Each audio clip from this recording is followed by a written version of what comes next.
വിളിച്ചു വരുത്തി കൊലപ്പെടുത്തുകയായിരുന്നു അരുണിനെ എന്നാണ് അരുണിൻ്റെ ബന്ധുക്കളുടെ മൊഴി. പോലീസ് അതും ആ മൊഴിയും രേഖപ്പെടുത്തിയിട്ടുണ്ട്. ഇതിപ്പോൾ അരുണിൻ്റെ സഹോദരൻ അഖിൽ ഇന്നലെ സംഭവിച്ചത് എന്താണ്? ഇന്നലെ ഈ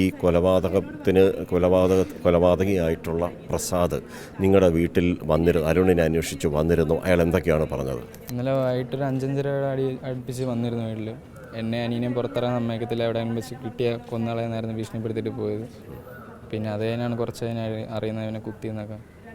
ഇതിന് മുന്നേ ഉള്ളതാണ്. ഇടയ്ക്കിടയ്ക്ക് ഇയാൾ കുടിച്ചിട്ട് വീട്ടിൽ വന്നതിന് ചുമ്മാ പ്രശ്നം ഉണ്ടാക്കും.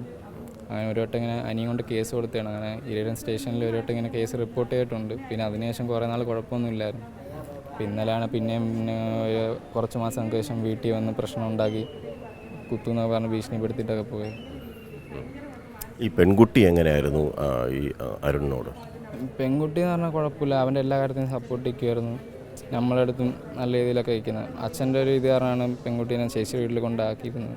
അച്ഛൻ എന്തായിരുന്നു പ്രശ്നം? വെള്ളം അടിച്ചതിന് മെൻ്റലാണ് കാണും. വീട്ടിൽ നിന്ന് എപ്പോഴും പ്രശ്നമൊക്കെ ഉണ്ടാക്കുകയൊക്കെ ചെയ്യും.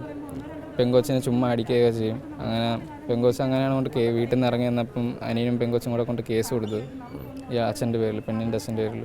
അങ്ങനെ സ്റ്റേഷനിൽ എഴുതി വെച്ച് റിപ്പോർട്ട് ചെയ്തിട്ടാണ് പെങ്കൊച്ചിനെ ചേച്ചി വീട്ടിൽ കൊണ്ട് നിർത്തിയിരുന്നത് കുറച്ച് നാൾ.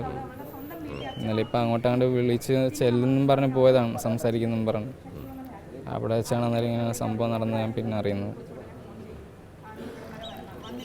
ഇതിൽ ഇപ്പോൾ സഹോദരൻ അഖിലിൻ്റെ മൊഴി പ്രകാരം വീട്ടിൽ വെച്ചും വധഭീഷണി മുഴക്കി. അപ്പോൾ കരുതിക്കൂട്ടിയുള്ള ഒരു കൊലപാതകം തന്നെയായിരുന്നു പ്രസാദിൻ്റെ ലക്ഷ്യമെന്ന് ഈ മൊഴിയിൽ നിന്ന് നമുക്ക് മനസ്സിലാക്കാം.